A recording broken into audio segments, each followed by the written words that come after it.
puesto que yo, siendo cristiano, considero a la Biblia como la máxima autoridad entre nosotros y la única autoridad inerrante e infalible, mientras que el catolicismo romano considera que su magisterio también es infalible, ¿no? Sí, definitivamente creo que hay un tema de voluntad en donde yo preferiría no ser cristiano, aunque tengo todos los argumentos y veo la maravilla que es la sola escritura, ¿verdad? Y la Biblia. Esa palabra escrita de Dios es inerrante en su contenido, o sea, no contiene error, y es infalible en su aplicación.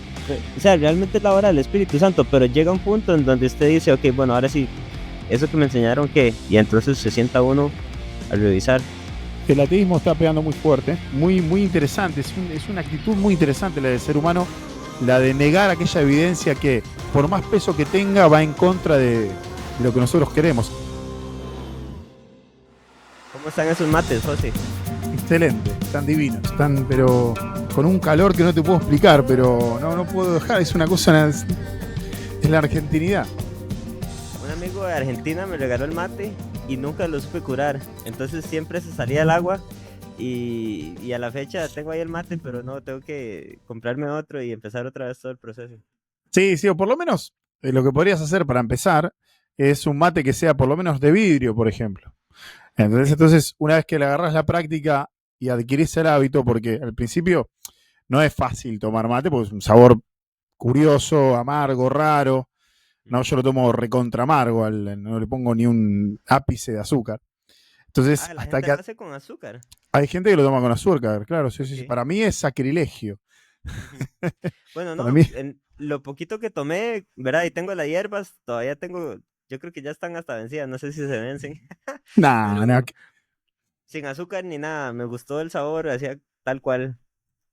Sí, a mí, bueno, imagínate, yo me crié con él, ¿no? El mate acá es como, imagino, vos sos de Costa Rica, ¿no? Es como el café Sí, para ustedes. claro, sí. Sí, pasamos con cafecito todo el día. Claro, bueno. Algo parecido, es algo parecido al café. Es algo parecido al café. ¿De qué zona argentina sos, José? De la ciudad de Buenos Aires. La ciudad de Buenos Aires. Ok. Sí, O sea, del epicentro del país. puro centro. Sí, tal cual. Excelente.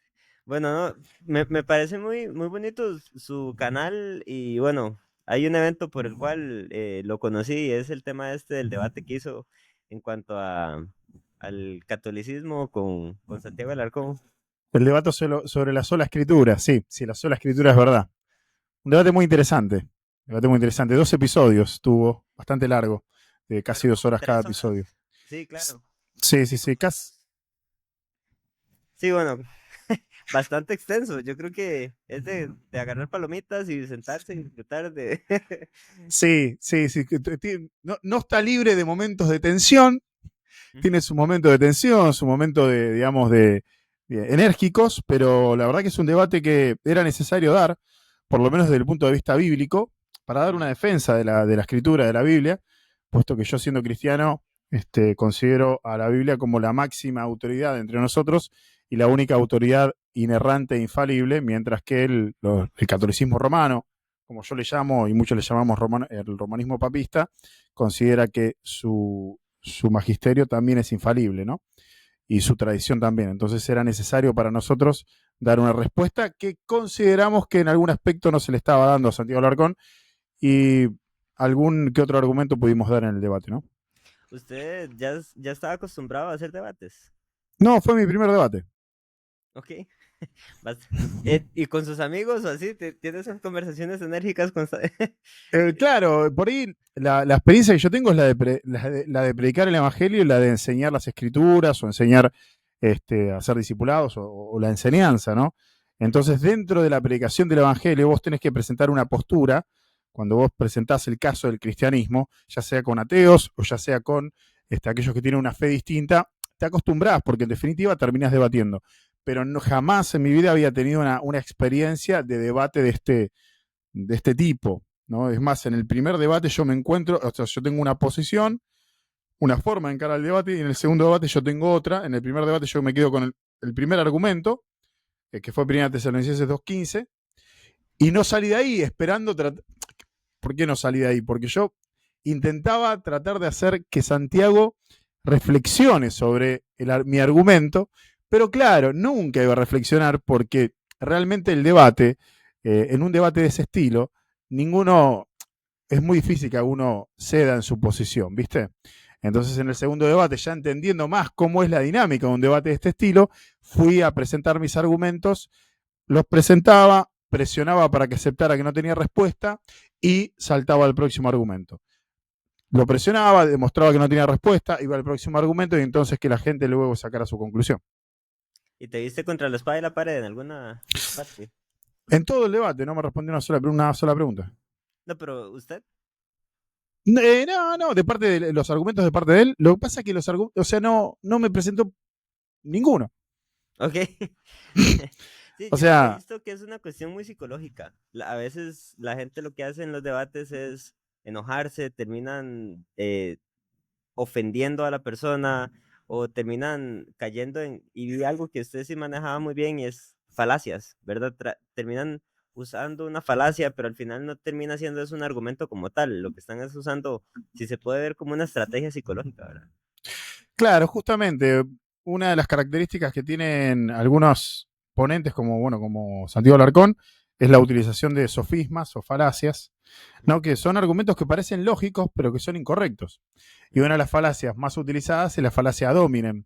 Esto de, digamos, invalidar la validez de tu argumento haciendo una crítica personal. Por ejemplo, imagínate que yo soy judío, vos no sos judío y estamos discutiendo acerca de la validez de si Jesucristo es el Mesías o no. Entonces yo en lugar de atacar como judío, en lugar de atacar tu argumento, te ataco a vos y te digo, vos no podés afirmar que Jesús es el Mesías porque no sos judío. No tiene nada que ver, es un ataque personal. Esa es una de las falacias más utilizadas. Otra de las falacias más utilizadas es la falacia ad verecundiam, que es citar a alguien y decir que su argumento es válido porque tiene autoridad. Eso es algo que Santiago Alarcón ha hecho. La falacia antiquitatem es una que también se utiliza mucho, que es decir, bueno, como esta enseñanza hace muchísimo tiempo que se que permanece entre nosotros o que se está dando, entonces es verdad. Es como decir, pero hace 2000 años que la Iglesia Católica enseña esto.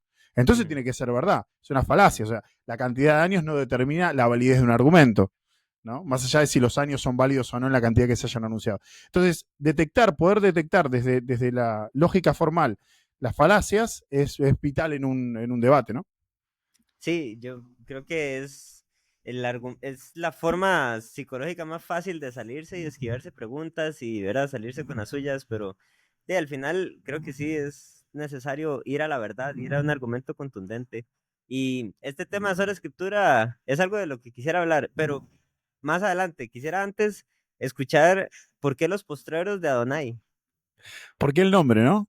Nombre Sí, raro, ¿o no? ¿Qué te causa el nombre? me hace pensar mucho en judaísmo. Bueno, sí, tiene un contexto muy judío. Nosotros tenemos un contexto muy judío porque por ahí resaltamos, no somos raíces hebreas, pero sí resaltamos el contenido hebreo o el contenido judío de nuestra fe. Y esto de los postreros es porque nosotros estamos en los postreros días.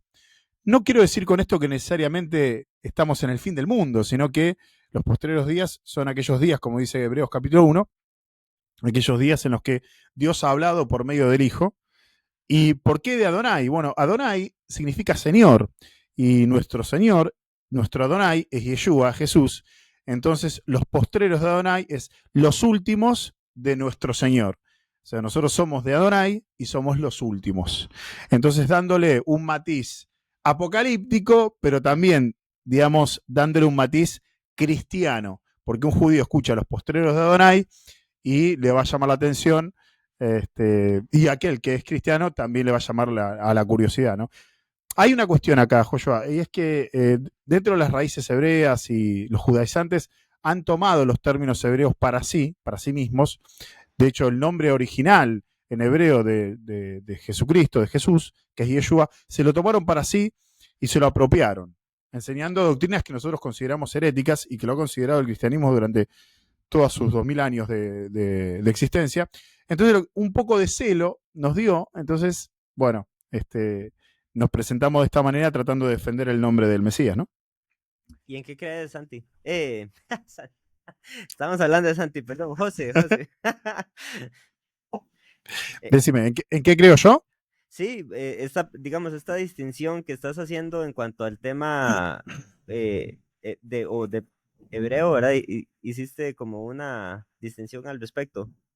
Claro, sí, hoy en día hay una corriente muy, digamos, no muy grande, pero sí con influencia, que dicen, por ejemplo, algunos dicen que Jesucristo no es Dios o no es Dios encarnado, otros van a decir que el Padre y el Hijo son uno en un sentido de que no hay diferencia alguna entre ellos, o sea que el Padre se encarnó y bueno, son diferentes doctrinas heréticas y ellos se han apropiado del nombre de Yeshua. Entonces, ¿qué creo yo?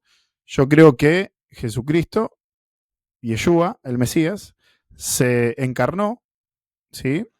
El Logos, como dice Juan capítulo 1, versículo 1, dice que en el principio era el verbo, o el Logos, el verbo estaba con Dios y el verbo era Dios, Ujú. y se hizo carne, y vino a habitar entre nosotros, como dice Isaías capítulo 7, versículo 14. Entonces yo creo eso, ¿viste? Pero ¿qué pasa? Generalmente todos los que creemos eso, no sé cuál será tu postura, ahora me contarás, pero todos los que creemos esto, generalmente le decimos Jesús o Jesucristo. Ahora, el nombre original en hebreo es Yeshua. Yo estudié en el 2014 hebreo bíblico en la Universidad Hebrea de Jerusalén y conocí el nombre del Salvador, el nombre original. Y me enamoré. Entonces, a partir de ahí empecé a utilizar el nombre para mí, como una satisfacción personal. No lo enseño como doctrina, ¿eh? No es que digo, vos tenés que decirle Yeshua porque si no. No, no, no. No lo enseño como doctrina, sino por satisfacción personal. Bueno, a partir de ahí también me encontré con personas que llaman al Salvador por su nombre original, pero que tienen una enseñanza herética, ¿no? ¿Hace cuánto eh, conociste al Salvador, pero no por ese nombre, sino como tu Salvador? Digamos, hiciste de Yeshua el Señor de tu vida. Bueno, eso fue el 15 de abril del 2001 a las 9:15 de la noche. Me acuerdo patente porque me marcó el cerebro y el Ajá. corazón. O sea, el 15 de abril del 2001 a las 9:15 de la noche conocí a mi Salvador. ¿Qué pasó? Bueno, la historia y el trasfondo es bastante largo, pero voy a tratar de resumirlo de la siguiente manera. Eh, por condiciones de necesidad personal, mi familia estaba viviendo arriba de una iglesia bautista. En esa iglesia bautista nos habían dado un lugar para vivir porque estamos en una situación de necesidad material y física donde las necesidades básicas eh, estaban insatisfechas, para que te des una idea, ¿no? Falta de alimentos, falta de vivienda. Y bueno, hubo un pastor, mi pastor Roberto Fortini, que nos dio un lugar arriba que tenían ellos, para que nosotros viviéramos ahí. Pasaron aproximadamente 6 meses, donde intentaron predicarme el evangelio, que yo conociera siempre, era imposible. Más que yo era darwinista lamarquiano, era imposible, yo me burlaba de ellos. Pero hubo una noche ¿Darwinista qué? darwinista lamarquiano, No, de no, Lamarck. Es un tipo de ok. darwinista, Sí, es, explícamelo.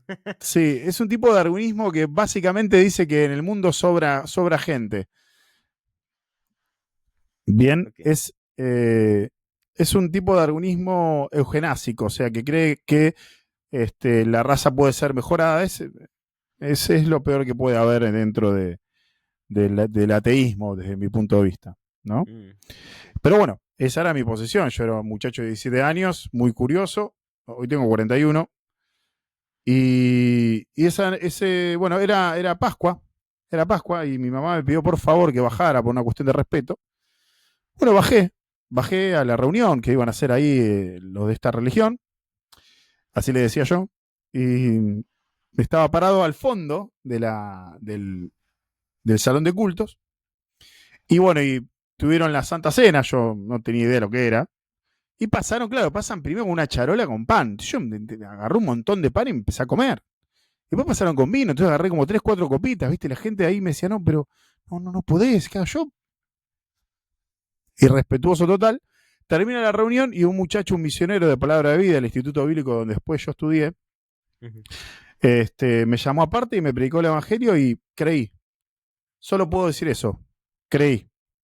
No tengo explicación técnica para. Simplemente creí. Pasé de no creer absolutamente nada, de estar burlándome por todo lo que estaban haciendo, a darme cuenta que yo era pecador, como me estaba explicando la Biblia, la Escritura, que merecía la justicia de Dios que cayera sobre mí y que la única solución la tenía con que otro haya pagado por mí y ese otro era Jesucristo.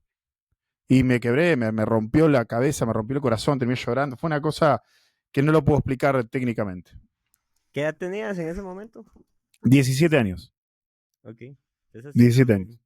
ha sido un caminar largo en el Señor. Sí, sí, sí, muchísimos años, sí. Sí, sí, sí. Por qué lo ha pasado el Señor? ¿Qué ha hecho el Señor con usted en este tiempo? ¿Cuál ha sido una prueba fuerte por la cual Dios lo ha llevado? Perdón, no te entendí. ¿Cómo? ¿Por qué lo ha pasado el Señor? ¿Cuál ha sido esa Ah, prueba fuerte por la cual Dios lo ha llevado? bueno, yo creo que una de las pruebas más fuertes de mi vida fue este, la muerte de mi mamá. Creo que la muerte de mi mamá fue y fue hace muy poco, ¿eh? Mm. Fue un catalizador para que suceda todo lo que está sucediendo con los postreros de Donai. Este, fue como un decir, bueno, tengo que hacer todo esto público. Yo más bien trabajaba, vamos a decir, en las sombras. Ujú. Y bueno, los muchachos que me acompañan, Elías y Franco, con quienes hacemos los postreros de Donai, me venían insistiendo y nosotros veníamos como, bueno, coqueteando con la idea de hacerlo público y empezar a enseñar de manera pública y defender la fe de manera pública y la enfermedad y la muerte de mi mamá me impulsaron a eso. Ese sería un evento. Otro evento determinante en mi vida cristiana fue el Instituto Bíblico donde yo estudié. El Instituto Bíblico es Palabra de Vida, que acá en Argentina. Es No un sé qué tan, internado. no sé qué tan grande es Palabra de Vida, pero ¿conoces a Raúl Perazo? Raúl Perazo, no. No, ok. Bueno, tengo No, un pero. episodio con él y él salió también ahí de Palabra de Vida. Mira, mira, mira, mira. Sí. Ojo, por ahí si lo veo lo reconozco, pero igualmente yo perdí contacto con Palabra de Vida una vez que, digamos, perdí contacto con el Instituto Bíblico. Pero al ser un internado, realmente la experiencia fue magnífica, fue espectacular. Ujú. Así que podríamos poner la Palabra de Vida como un matiz de parte de Dios y después la muerte de mi mamá también. Y después el devenir en la vida cristiana, ¿no? Todo el proceso de santificación que tiene que haber en una persona que nació de nuevo. Una persona que nació de nuevo, en quien habita la simiente de Dios, tiene que ir modificando su vida en pos a como Cristo vivió, ¿no? Dice en la primera carta de Juan, dice que si le conocemos tenemos que andar como él anduvo. Entrando en materia, José, quisiera hablar un poco a profundidad de este tema que hablaste en este debate, porque creo que son diferencias fundamentales en el cristianismo que pueden hacerle a uno cambiar completamente la forma en que ve su fe. Y un tema puntual es el de la sola escritura. Hay quienes andan por ahí, digamos, pensando, necesito ir el domingo a la iglesia para ver qué me va a decir el pastor.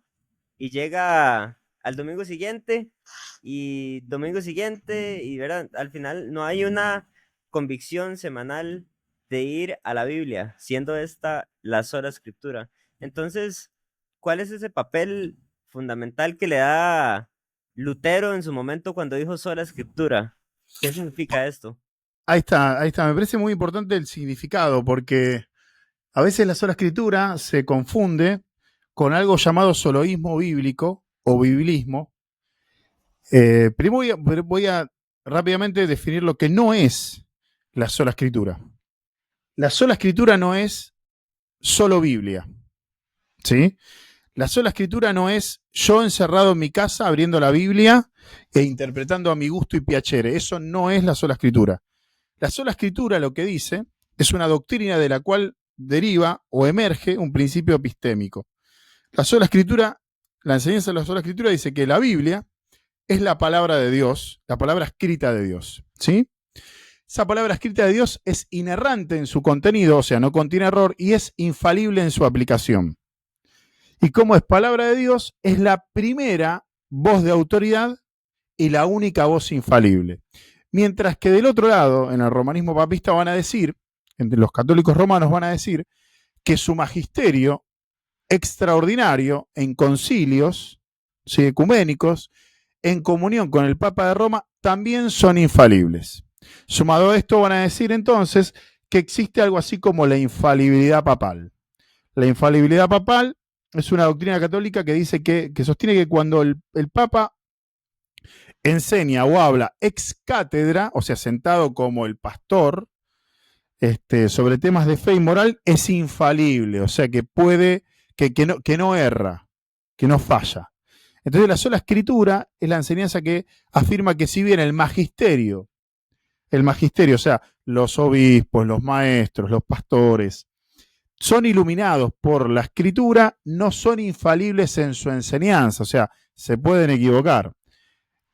Esta distinción puede parecer muy simple, pero en realidad es muy importante. Porque si vos tenés un conjunto de pastores que dicen que ellos no erran, entonces ¿a quién estás siguiendo vos? ¿A Jesucristo y sus enseñanzas que son infalibles o al Papa que se dice ser infalible? Por eso se le dice papista.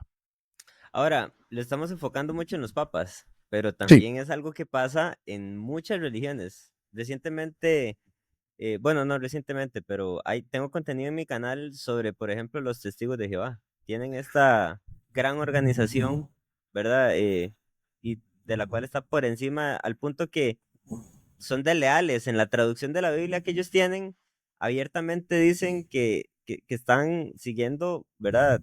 Estas enseñanzas ¿cómo se llama la organización? De la, de JWT, la Watchtower. Watchtower, ajá, Sí, sí. sí, sí, de la jw.org. Los Eh, mormones igual tienen su libro del mormón. Hay muchas otras religiones que tienen cosas extra a la Biblia y la ponen al mismo nivel, ¿verdad?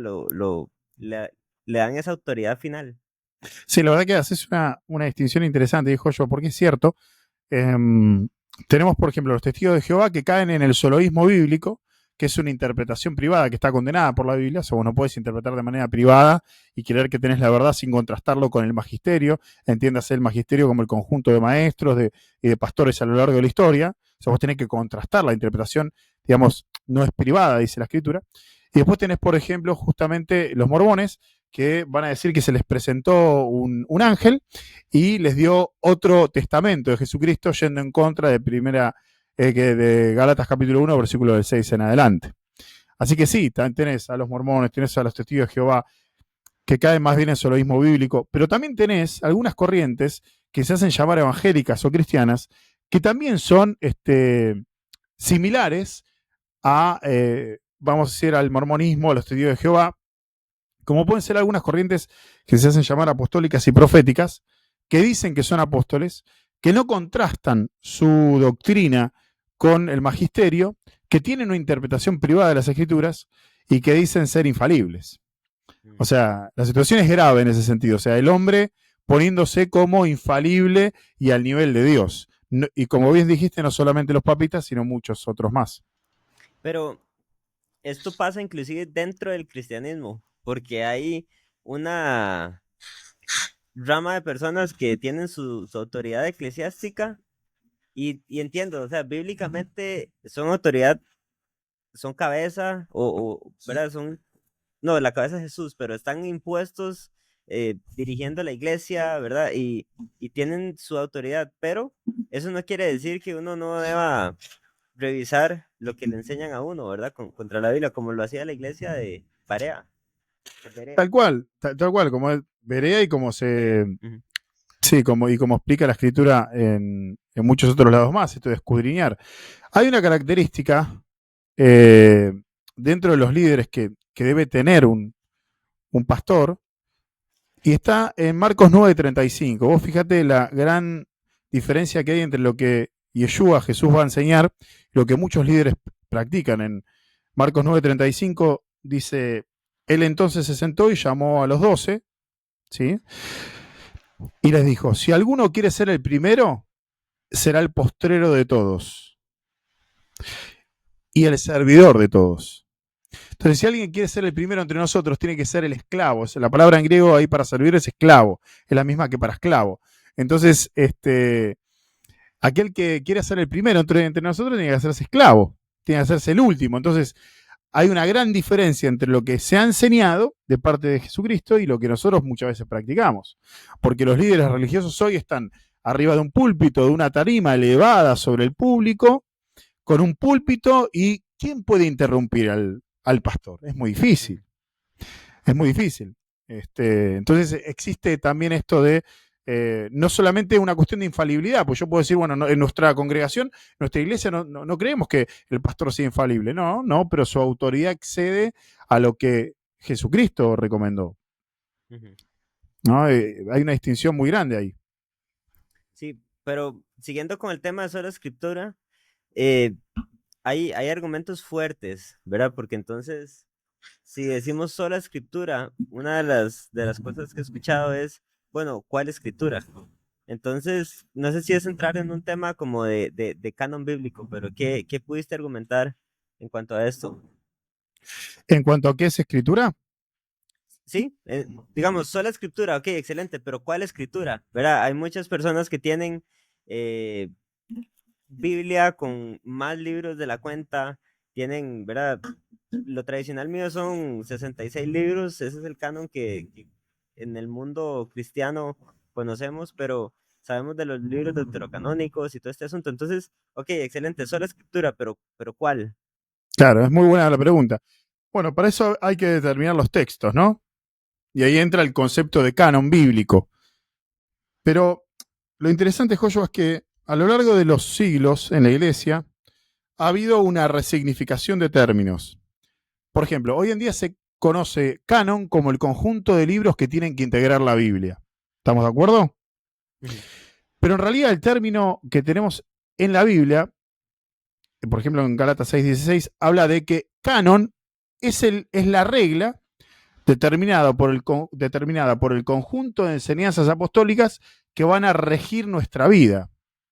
Entonces acá ya tenemos una disputa. O sea, una cosa es canon en el sentido de los libros que tienen que contener la Biblia y otra cosa es canon como el conjunto de enseñanzas. Entonces, si yo tomo que canon ese es el conjunto de enseñanzas apostólicas, lo que tengo que hacer es ir a buscar los textos apostólicos que escribieron los apóstoles o que autorizaron los apóstoles.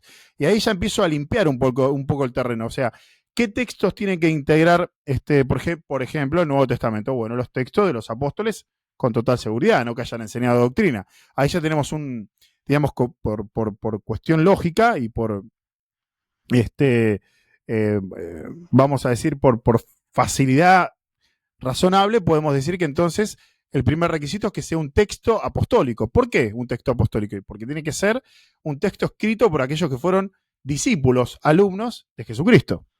ujú. Y si ponemos en perspectiva algunos libros que no son de personas que fueron apóstoles. Por ejemplo, Marcos y Lucas.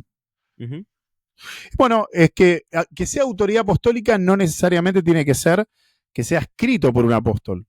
Por ejemplo, si la iglesia, por eso es sola escritura y no soloísmo bíblico. Y esto es muy importante, porque nosotros creemos que el magisterio y la tradición nos han enseñado que, por ejemplo, Marcos y Lucas fueron autorizados por Pedro y por Pablo. ¿Bien? Entonces, aceptamos los textos porque la iglesia lo ha aceptado por tradición y nosotros por método histórico podríamos hacer un recuento sobre esto y un estudio sobre esto para darle validez a esta posición y decir, bueno, por método histórico, por crítica textual y por método legal, yo puedo hacer hoy en día una muy buena aproximación a un conjunto de indicios que me den una evidencia, que me formen un caso a favor de los libros que tienen que estar y a quienes tenemos que prestar la atención. Bien, entre ellos el de Marcos y Lucas, porque por tradición hemos recibido que fueron autorizados por Pedro y por Pablo. sí, José, tal vez me gustaría entrar entonces en el tema de los requisitos, así el checklist de los libros para estar en el canon. Eso es algo que nunca he abordado en los episodios míos y que inclusive a título personal no es como que lo tengo muy claro. Mira, yo creo que primeramente el checklist tiene que ser personal. Así que yo te voy a compartir personalmente cuáles son mis checklists. ¿Bien? ¿Por qué digo personal? Porque vos me podés decir, pero ¿no era que la interpretación no es privada? Sí, sí, por esto no es interpretación. Esto es cada uno debe, digamos, como dice Romanos capítulo 14, debe estar persuadido, digamos, de lo que cree. Debe estar convencido de lo que cree. Y para estar convencido de lo que cree con honestidad intelectual tenés que hacer tu propio trabajo, recibir lo que te enseñan los maestros, presentarte a estudiar. Entonces, desde ese punto de vista, para mí, los requisitos son que haya sido escrito por un apóstol o bien autorizado por un apóstol, que haya circulado por la iglesia primitiva, que haya sido un texto utilizado, ¿sí? Y en tercer lugar, también que haya sido discutido por la iglesia.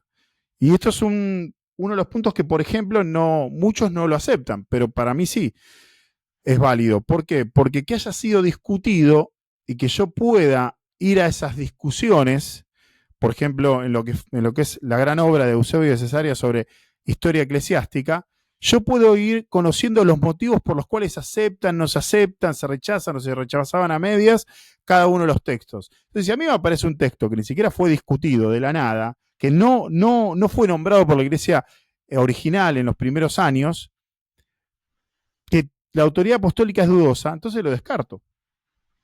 Esto es una cuestión lógica, ¿no? Esto parte de un pensamiento razonable. Pero los requisitos básicamente son esos: que provenga de un apóstol, o sea, de autoridad apostólica, que haya circulado por la iglesia, ¿sí? Que ha sido aceptado por la iglesia en los primeros años, pero para mí yo le agrego uno más, y es estudiar la discusión de esos libros y que haya sido un libro discutido, en el sentido de que haya sido en concilios tratado, ¿no? Y tratar de investigar qué fue lo que pasó con esos libros. ¿Y hay algún requisito de coherencia? Por ejemplo, Mira, de algún libro que se salga completamente del canasto si lo comparamos con el Antiguo Testamento, ¿verdad? bueno, ahí entraríamos por ahí más en los requisitos de crítica textual y de consistencia teológica. Lo que pasa para los textos apostólicos no tenemos tanta dificultad, pero sí para los textos del Antiguo Testamento, sí. Tiene que tener lo que yo llamo consistencia teológica, que es esto de la coherencia, ¿no? De que estén hablando doctrinalmente de lo mismo. Pero también, digamos, el texto no puede presentar contradicciones evidentes como sucede, por ejemplo, con los textos apócrifos del Antiguo Testamento, ¿no? Que tienen contradicciones grosísimas. Tampoco pueden revelar nueva doctrina que no haya sido citada por ningún otro apóstol o por ningún apóstol. Por ejemplo, los textos gnósticos. Los textos gnósticos, podrías agregar entonces, sí, una consistencia teológica. ¿Cuáles son los textos gnósticos? Hay un conjunto de evangelios apócrifos, se les llama, que son, se les llama textos gnósticos porque hubo un grupo, una corriente herética, en los primeros años del cristianismo, que eran los gnósticos, que decían que ellos tenían más conocimiento porque Jesucristo les había revelado a sus maestros de manera privada información que a otros no, y bueno, y fueron escribiendo textos que no tienen absolutamente nada que ver con, históricamente hablando, con los hechos sucedidos, que están escritos en copto generalmente, que tienen realmente muchos años de diferencia entre el hecho ocurrido y el hecho escrito, a una distancia geográfica muy, muy grande, que no hay relación, digamos, entre el escritor y aquellos que estuvieron con Jesucristo, pero ellos dicen que recibieron oralmente una doctrina distinta y que la conservaron y luego la escribieron. Algo similar a lo que pasa con los mormones o con los romanos, ¿sí? O con los católicos. Entonces estos gnósticos, por eso gnóstico de conocimiento, estos gnósticos tenían una verdad revelada mayor, ¿no? Que todos los demás. Y nunca entraron en el canon, evidentemente. No, porque vos lo lees y como viste que vos estabas requiriendo recién una consistencia teológica, pero vos lo lees, hay cuestiones que son muy absurdas, pero es muy interesante cómo muchas religiones los tomaron para sí, a los textos gnósticos.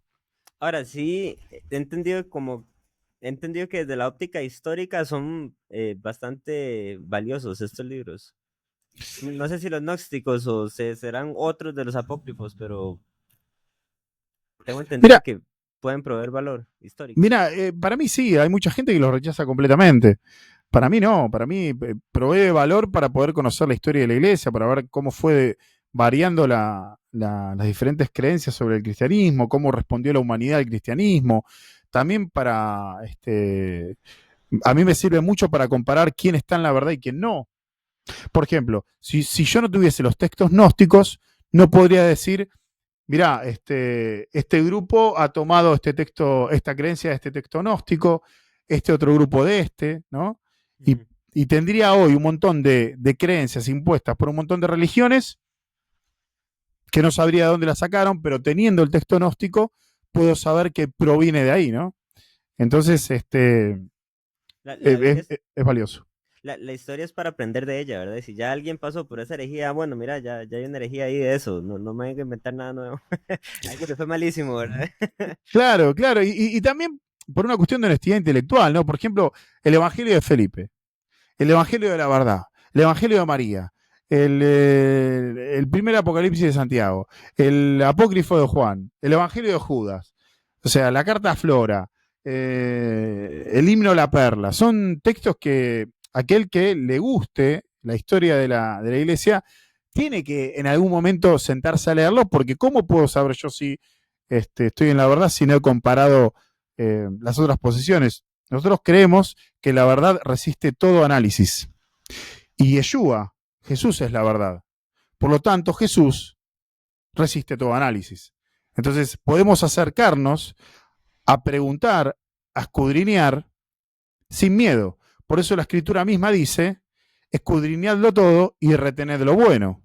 Si naciste de nuevo, si la simiente de Dios vive en vos, la vida que tenés dentro tuyo es eterna. No te vas a perder. Así que tenemos que acercarnos sin miedo a escudriñarlo todo y retener lo bueno. No Ahí sé qué está. opinas vos. Sí, no, claro, así tiene que ser. Yo creo que es una responsabilidad de todos nosotros escuchar lo que nos dicen y creo que la experiencia de fe normalmente viene inicialmente por un tema justo de eso, de fe, ¿verdad? O de experiencia, el Espíritu Santo actuando de alguna manera, ¿verdad? En el caso suyo, la Biblia misma le habló a este compa, ¿verdad? A los sus 19 años y no hubo mayor debate, ahí no sé, de raciocinio profundo, ¿verdad? Que lo hiciera. O sea, realmente es la obra del Espíritu Santo, pero llega un punto en donde usted dice, ok, bueno, ahora sí, eso que me enseñaron, ¿qué? Y entonces se sienta uno a revisar. Tal cual, hay un crecimiento, ¿no? Hay un crecimiento, la Biblia lo compara justamente con el crecimiento humano, biológico. Dice, bueno, uno es un bebé en la fe, y luego sos niño, luego sos un joven. Esto lo va a decir en 1 Juan capítulo 2, capítulo 1, capítulo 2, capítulo 2, va a decir, no, os escribo a ustedes niños, os escribo a ustedes jóvenes, joven adultos, os escribo a ustedes ancianos o padres, ¿no? Hay un crecimiento en la vida cristiana y parte del crecimiento, no te digo que al principio uno, cuando cree al principio, no vas a ir a buscar el Evangelio de Felipe, ni siquiera sabes que existe y no te acerques a él, pero luego con los años, si fuiste encomendado a la enseñanza por parte del Espíritu Santo, y tenés que encararlo, ¿viste? Porque si no, la respuesta para aquellos más chiquitos que necesitan, más chiquitos espiritualmente, que pueden llegar a necesitar una mano por una duda que tengan, y vos no le puedes responder y pueden fluctuar su fe por no haber estudiado. Sí, y son retos siempre que uno se va a encontrar en cuanto a lo que cree, pero en su momento no pasa nada con sentirse acorralado. Creo que uno pues tendrá ahí algo que lo hace más bien querer buscar y pensar y llegar a algo más, algo nuevo a través de esa duda, ¿verdad? También. Sí, sí, yo me sentí acorralado un montón de veces y me encanta eso. Esa sensación es una sensación para mucha gente incómoda, pero cuando te acostumbras a superarlo, es una sensación que es benéfica. ¿Por qué? Porque yo sé en quién he creído, ¿entendés? Y luego, mirá, yo nací de nuevo a los 17 años, tengo 41. O sea, hace 24 años que nací de nuevo, hace 24 años que estudio, hace 24 años que me enfrento a la escritura, al mundo y siempre buscando la verdad. Y la verdad me encontró a mí y hoy no tengo miedo de enfrentarme a absolutamente nada porque todo lo que he cuestionado, más tarde o más temprano, el Espíritu Santo me ayuda a resolverlo. Y volviendo al tema de la sola escritura, ¿qué otro argumento fuerte hay para la gente decir, no, es que se ocupa algo más que la Biblia? Eh, ¿Qué argumento hay ¿O para decir? qué te dijo en el debate? No, no, bueno, Santiago, en realidad, honestamente no me presentó muchos argumentos a favor de, digamos, del magisterio infalible y en contra de la sola escritura. lo puedes ver. Entonces no tendría mucho para traerte. Lo que puedo hacer yo es decir, mira, ¿qué argumentos encontré yo en mi vida en contra de la sola escritura? Y lo que van a hablar es de Mateo capítulo 16, versículo 18. Van a decir que la iglesia se fundó sobre Pedro. Ese es uno de los argumentos más utilizados. Es un argumento que se derriba muy fácilmente por Gálatas capítulo 2, donde se demuestra que hasta Pedro enseñó mal, porque Pedro enseñó judaizando, no tuvo que ser corregido por Pablo. Entonces, suponiendo que fuese verdad que Mateo capítulo 16, versículo 18 habla de que la iglesia se fundó sobre Pedro y que Pedro es infalible por eso, bueno, en Gálatas capítulo 2 vemos que evidentemente no lo fue, más allá de que hasta el teólogo, hasta el mayor teólogo occidental, considerado por la Iglesia Católica, Agustín de Hipona, en sus retractaciones, él afirma de que la piedra en la que se funda la iglesia de Mateo capítulo 16, versículo 18, es Cristo y no Pedro. Entonces su mayor teólogo lo afirma en sus retractaciones. Entonces no hay mucho más, no hay mucha consistencia más. Si vos ves los argumentos, no hay argumentos para sostener el trípode de la fe, que es la posición católica, esto de argumentos para sostener que el magisterio es infalible, que la tradición es infalible. No la hay bíblicamente hablando, ¿viste? Entonces, ellos generalmente lo que van a tratar de hacer es de buscar alguna doctrina que uno tenga, que no supuestamente no parte de la escritura y que vos las tengas que aceptar por tradición. Entonces, de esa manera tratan de validar la infalibilidad de su religión. No sé si fui claro. Sí, creo que también hay un punto ahí fuerte en cuanto a tradición oral, como que ¿verdad? a- Así que la fe viene por el oír, ¿verdad? Y el oír por la palabra de Dios. Entonces dicen, bueno, pero entonces, ¿dónde está ahí la escritura, verdad? Lo- ese punto de la tradición oral es lo que muchas veces también usan para decir, solamente que es que entonces usted ocupa una organización que sepa lo que oralmente se ha venido diciendo y valide esto como cierto. Sí, tal cual, la tradición oral es una de las herramientas que utilizan. El problema que tienen es que ellos no pueden comprobar que tienen la tradición oral. No hay forma de comprobarlo. No hay forma de comprobarlo por ningún método. Entonces ahí uno, si lo cree por lo que se llama fideísmo, que es una fe hueca. Lo crees porque tenés ganas. En cambio, con la escritura, nosotros podemos hacer un recorrido histórico. Por eso hablábamos recién de método histórico, de método legal, de crítica textual. Podemos trabajar desde herramientas razonables. Pero la tradición oral, esto de tenemos una enseñanza oral que no está escrita, ¿cuál es? Nunca se presenta. ¿Cómo me comprobás que la tenés? Históricamente no se puede. Entonces uno cae en fideísmo, ¿no? Cuando cree esas cosas. Creo porque me gusta, creo porque me lo enseñaron, creo porque culturalmente lo acepté, porque así fui criado. Pero cuando se contrasta contra las herramientas de la razón, la escritura es lo que prevalece, porque es como dice en Filipenses capítulo 3, versículo 1. Pablo les dice que no les es molesto a él escribirle las mismas cosas, que evidentemente le dijo verbalmente, y que para ellos, para la iglesia, era seguro que se los escribiera. ¿Por qué? Porque la transmisión escrita, por supuesto, es mucho más segura que la transmisión oral. La palabra, hay un pasaje que dice eso, ¿verdad? Puntualmente, como la palabra profética más segura. Sí, ahí estamos en Primera de Pedro, capítulo 2, pero también, pero no solamente ese, sino que podemos ir a Primera de Pedro y decir, bueno, tenemos la palabra profética más segura, pero vamos a ir, si querés lo podemos leer. Es un texto muy interesante, Segunda de Pedro, capítulo 1, es Segunda de Pedro, dice, Ujú. en capítulo 1, versículo 16, dice, porque no os hemos dado a conocer el poder y la venida de nuestro Señor Jesucristo siguiendo fábulas artificiosas, sino como habiendo visto con nuestros propios ojos su majestad. El texto, generalmente la gente va directamente al versículo 19 de 2 de Pedro capítulo 1, que dice, tenemos también la palabra profética más segura. Pero en realidad, Joshua, la enseñanza empieza antes, en el versículo 16.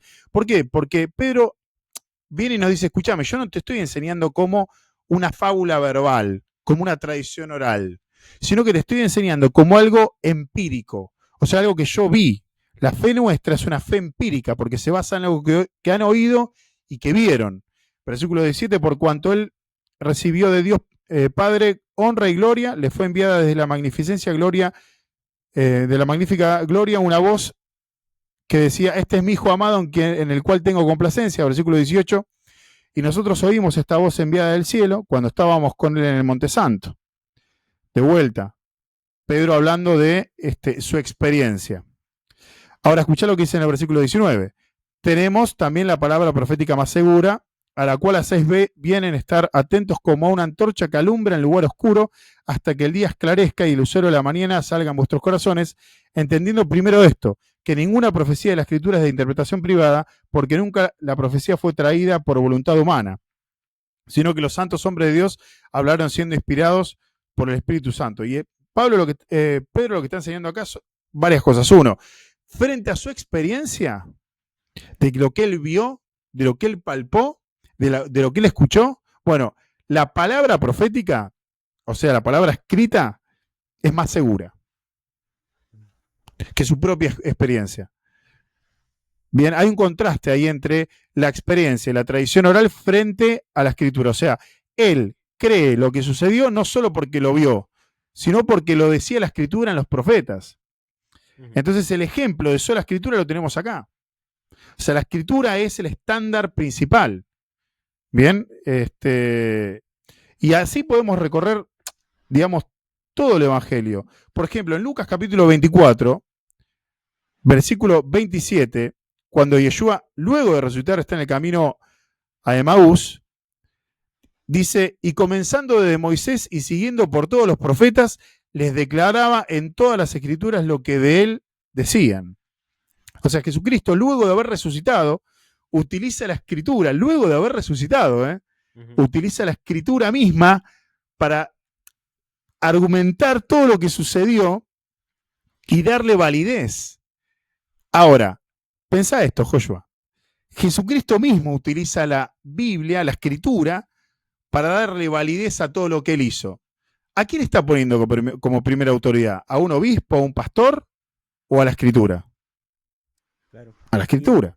Y la otra parte del tema es cuando se habla de la inspiración de las escrituras. He escuchado un argumento, no me acuerdo bien el desenlace de la respuesta a esto, pero era es, es segunda de Timoteo 3:16, que dice toda la escritura es inspirada por Dios. Y haciendo ver que en ese momento no está escrito todo todavía, ¿verdad? Entonces, ¿cómo sabemos que inspiró los textos posteriores a Timoteo? Claro, el argumento, digamos, para mí es gracioso, ¿no? Porque cuando segunda de Timoteo capítulo 3 versículo 16 dice que toda la escritura es inspirada por Dios, ahí el término para escritura en griego es grafé.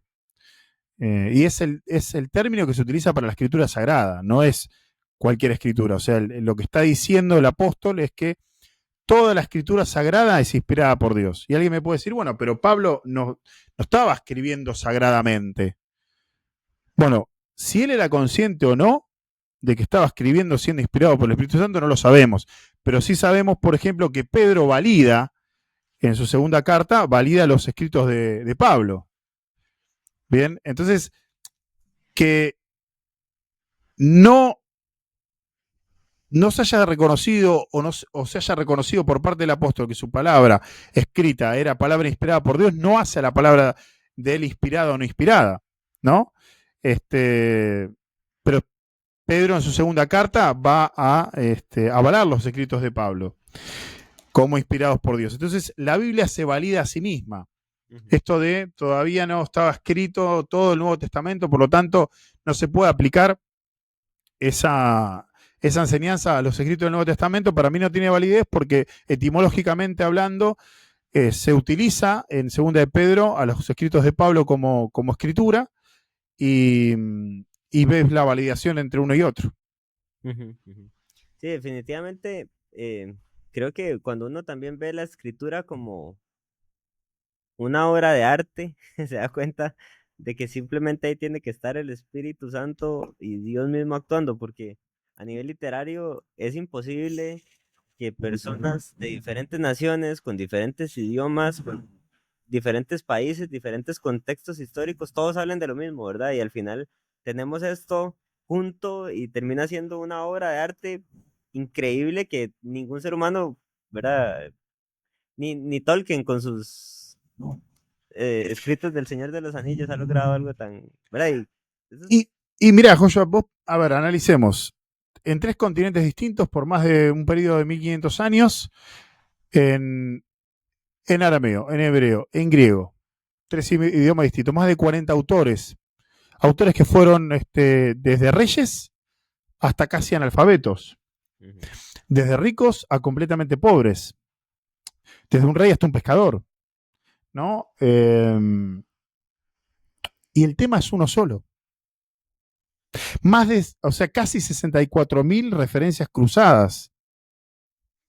Wow. Si esta fuese la obra de una persona, de un ser humano, diríamos que es la mayor obra literaria jamás, este, digamos, producida. Pero como no es la obra de un ser humano, sino que evidentemente esto proviene de otro lado, porque no hay un ser humano que se pueda atribuir la obra, porque son más de 40 autores, negamos que provenga de Dios. Es una cosa muy, muy interesante, es una actitud muy interesante la del ser humano, la de negar aquella evidencia que, por más peso que tenga, va en contra de lo que nosotros queremos. A mí me pasaba cuando era darwinista. Es imposible, creo que termina siendo, bueno, siempre hay personas que se animan, ¿verdad? A decir y a traer este tipo de debates a discusión, pero en el fondo creo que va a terminar pegando con pared y volviéndose el cristianismo, y volviendo a ver la Biblia como autoridad. Sí, sí, la verdad que hoy en día yo creo que el ateísmo y el ateísmo está pegando muy fuerte, está creciendo muchísimo. No solamente el ateísmo confesional, o sea, esto de decir yo soy ateo, sino esto de soy ateo aunque digo ser de alguna religión. Por ejemplo, no sé, alguien dice ser cristiano, pero en realidad no lo es ateo. Simplemente dice que es cristiano, que es católico por herencia, pero en realidad no cree en Dios, ni sus actos demuestran que crean Dios. Entonces creo que está creciendo el ateísmo en el mundo, no sé cómo lo ves vos, y se han levantado en contra de la escritura y bueno, tenemos que dar defensa, ¿no? Aquellos que creemos en ella. No sé cómo ves vos el ateísmo en cuanto a su crecimiento en el globo. Lo que pasa es que es muy fácil ser ateo, porque entonces entramos en un estándar moral sumamente libre, ¿verdad? En hacer como seres humanos lo que nos da la gana y entonces entra este relativismo y ya si me da la gana hacer una manzana o una zanahoria, soy lo que sea, ¿verdad? Y esto da como esas libertades a la carne y a los deseos que uno, ¿verdad? Puede tener. Entonces, sí, definitivamente creo que hay un tema y lo he hablado en episodios anteriores, volitivo, de voluntad, en donde yo preferiría no ser cristiano, aunque tengo todos los argumentos y veo la maravilla que es la sola escritura, ¿verdad? Y la Biblia.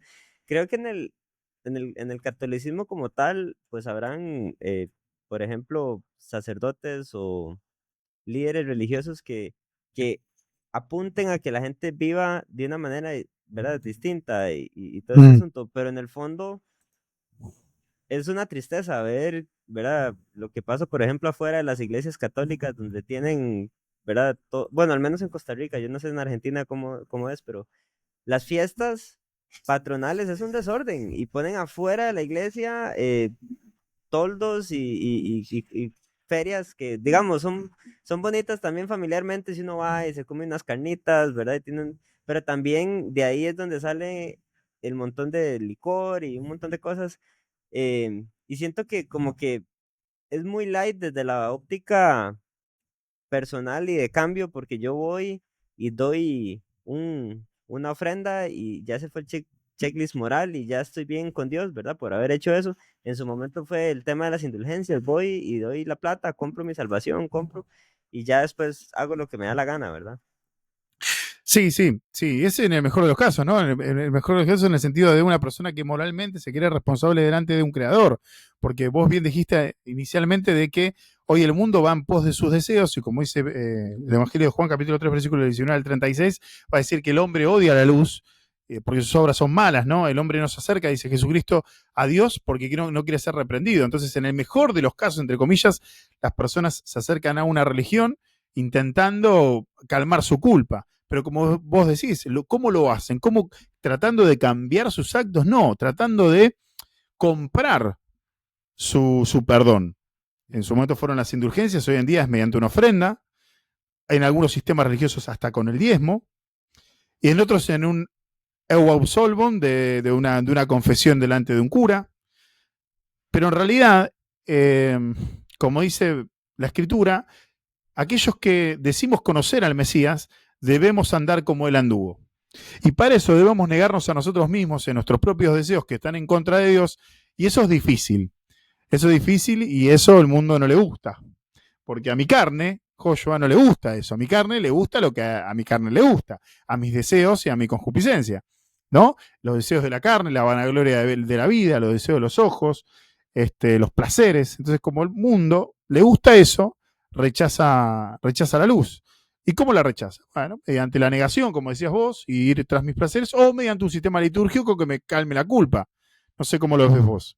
Sí, claro, no, eso termina siendo la salida para darle rienda suelta. Y creo que las crisis de fe que la gente tiene muchas veces, y lo he visto con el podcast y con la gente que he traído, esas crisis terminan siendo motivadas por un desenfreno que quiere la gente tener. Y muchas de esas pasan, por ejemplo, en la adolescencia, ¿verdad? Entonces bueno, en el caso suyo usted vino al Señor a los 19, tal vez pudo haber ya pasado una vida loca, no sé esa parte, no me la has contado, pero eh, justo en esas épocas donde no sirve, digamos, desde el punto de vista carnal, ser cristiano o creer en Dios o someterme a Dios como una autoridad que me dice qué es lo que yo debo de hacer para caminar correctamente, no sirve. O sea, es mejor darle rienda suelta y es donde la gente entonces dice, no, no, la verdad es que mejor me voy de la iglesia, mejor dejo de leer la Biblia todos los días, mejor dejo de los caminos de Dios y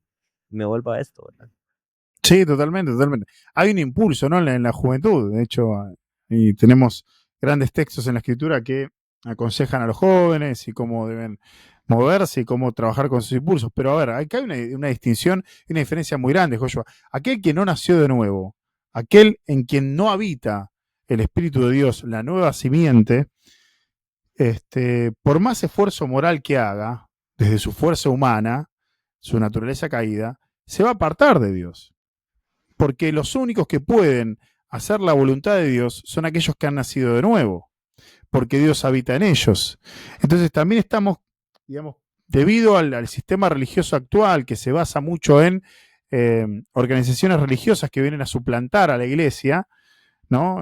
Y la iglesia se ha transformado en una institución en lugar de ser un pueblo, como dice Efesios capítulo 2, versículo del 11 en adelante, de que la iglesia es el pueblo de Dios, hoy la iglesia es una institución y se mete un montón de gente adentro, donde están reunidos de una manera extremadamente estructurada Mm.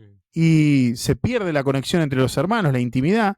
Entonces muchas personas intentan seguir una vida cristiana sin haber nacido de nuevo, sin que el Espíritu de Dios more en ellos y con un esfuerzo muy, muy moral y humano. Y luego, cuando llega, como dice Mateo capítulo 13, cuando llegan las pruebas o los deseos de este mundo, esa incipiente fe que había nacido se muere.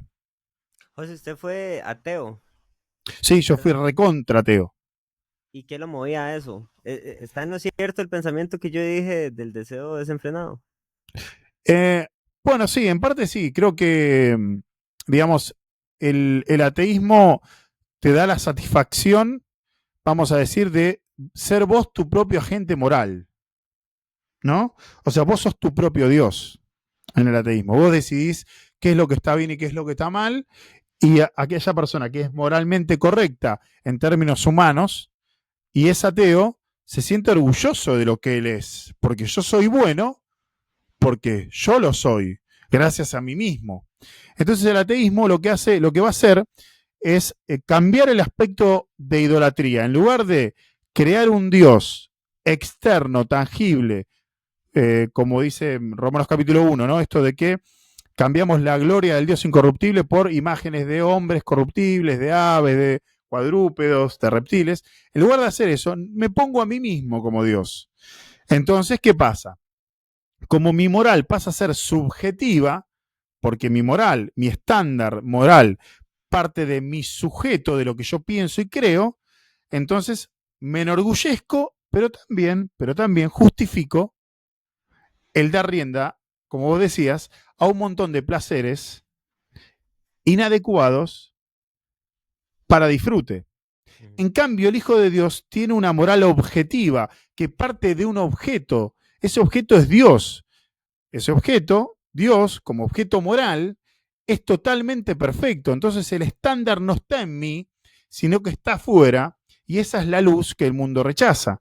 Porque yo tengo que ser como ese ser perfecto en toda su plenitud me pide que yo sea. Y para eso tengo que entregar mis deseos. Bien, entonces la diferencia es enorme. El ateo no solamente es por darle rienda suelta a sus deseos carnales, sino que se pone a él mismo como Dios. Termina en ese orgullo que votó también a Satanás en su momento, era querer ser igual a Dios y eso fue lo que lo movió. Tal cual, diste el ejemplo exacto. Mm. Si usted ha estado hasta este momento en el episodio, le doy gracias y le pido que ojalá se pueda suscribir a mi canal y al de José, los postadores de Adonai. Súmense, dale compartir, dale like y suscríbete. Suscríbete al canal de Joyo que es excelente. José, muchísimas gracias por este episodio, creo que lo he disfrutado mucho. Ha habido, tuve un poquito del detrás de cámaras de esos debates tan profundos que hubo por allá, ¿verdad? Con Santi. Sola Escritura es un tema buenísimo. Está el 31 de octubre, celebración de la Reforma. eh, la gente no sabe qué pasa, pero bueno, Martín Lutero detrás de todo esto dijo, hey, sola Escritura, y viniendo de la Iglesia Católica en donde estaban poniendo cosas por encima de la Biblia, así que no, hoy no entramos en ese detalle. Tengo otro episodio ahí en el canal en donde pueden ir a ver en profundidad el tema de la Reforma, pero gracias por hoy haberme permitido entrar un poquito más en el detalle de sola Escritura. No, por favor, gracias a vos por invitarme. Y así es, la escritura es la mayor autoridad entre nosotros, la única inerrante e infalible, y todos nosotros debemos someternos a ella, que es nuestra guía también. Muchas gracias a vos por invitarme y siempre muy cómodo en tu canal. Gracias, pura vida. Dios te bendiga.